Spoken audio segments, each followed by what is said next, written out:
Inclusion Australia's policy reference group, PRG, is made up of experienced advocates with an intellectual disability from across Australia. The PRG members come from diverse backgrounds, including First Nations people, people from multicultural communities, and LGBTIQA+ people. Together, they bring decades of experience in advocacy and direct experience of many government services and reform processes. In this video, they share what they think about the changes to the law that decides how the NDIS works. There's two things that I'm worried about the changes to the NDIS is that they're supposed to be cutting out the community access. Now, I go to a leisure group on a Friday and I go bowling, so I'm scared that's going to stop. And also, I'm just like, my disability, I've only got a mild intellectual disability, but it has got worse over the years, and I know that they're going to be reassessing everyone. So I'm just scared that they're going to take away my funding and that I won't have any support at all, which means that I won't be able to go to doctor's appointments, grocery shopping, or stuff like that. So that's the two things that I'm worried about.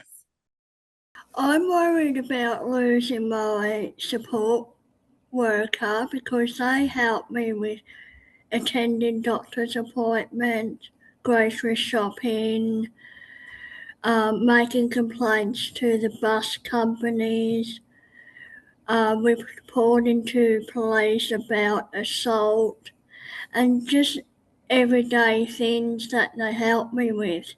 And without that support, I don't know where I'll be. Taking away the community access means you have to stay home. So I'm not on the NDIS, but for people that I know that are on the NDIS, they're worried about not having funding, losing support, like losing her access would mean taking away rights. You're scared of losing your funding, Sonia, for going out shopping and the daily things that you need to do. Like losing your human rights is really a bad thing. And I know a lot of people are scared. A lot of people that I know are scared about losing their rights, losing their services, and losing their fundings. I feel worried about other people in SILS homes as well, because they might lose an extra staff in their SIL homes or less support, which it could cause accidents happening and it even can cause death, which is concerning for people. And for me, it's like all you started saying about social to be independent out in the community, but I think people might even lose their independencies and confidence, which is going backwards what the system is supposed to be. And I just think to be not enough places out there to help people to get out in the community outside of the NDIS. That's including like your health services and all that. I have community access a fair bit. I lucky that I'm actually going on my L's so that if I do lose that ability access the community access side of things, I can just use my car. But I think a lot of people with NDIS are going to struggle a lot. One good thing that I've got backing me has got people who work in NDIS kind of thing.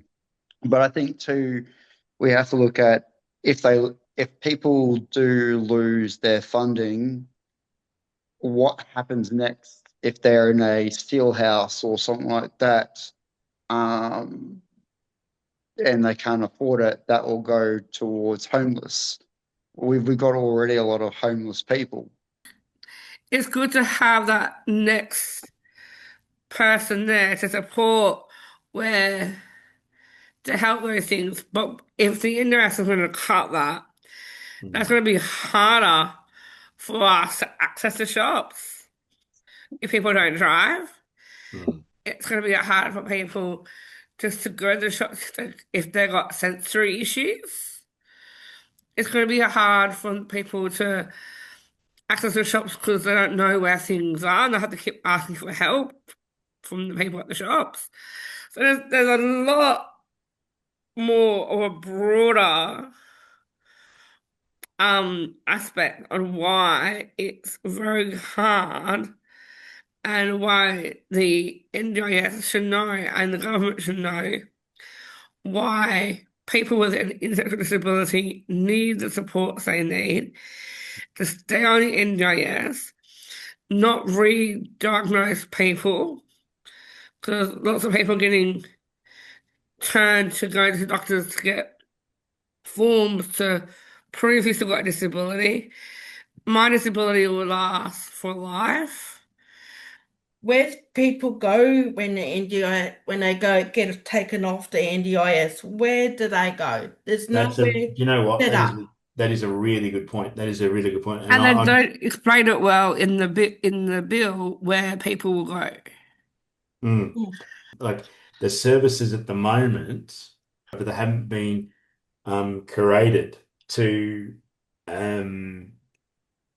have that situation. So you've got a really good point. And one of my biggest concerns is say the 160,000 people that are coming off the scheme, okay, disability doesn't go away. It does not go away. Confusing about the changes to the NDIS is when the NDIS first came out, they said it will make our lives better, but now they're trying to turn it around and make our lives worse. So that's what I'm a bit confused with. For me, the people want to know what is going to affect them and what is not. So, but the other thing is, why are they not doing more to protect us from providers? The government recognises the person and the fact that, yes, we have disability, yes, we do need help, but why are they not recognising us as still a person? It's like, they treat us like we're nothing, like we're actually a piece of crap. Like to the point where we do the best we can, we do work, we do try the best what we can do, but they still don't give a rat to us what we think in the sector. They may pretend that they do care, but they don't.